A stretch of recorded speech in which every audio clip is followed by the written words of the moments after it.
So here's the failed belt. It snapped, but the root cause is this. I'll call it an idler.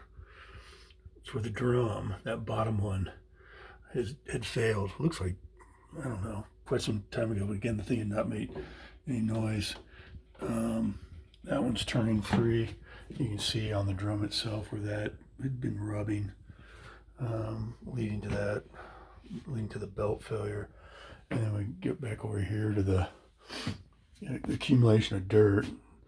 Again, my inspiration for this is Derek with 2 R's, appliance repair, and you can make a little money doing appliance repair. I got 30 cents in a Perio's color stiffener. That's the idler for the belt. You can see it's kind of messed up. And again, the amount of dirt in the heating element is not that much, and in the dryer itself. But again, I attribute that to, it being vented properly on that one. These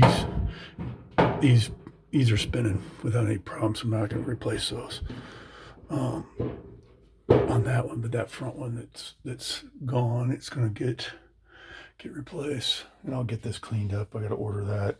I ordered the replacement belt from Walmart, and it actually sourced it from Sunberg,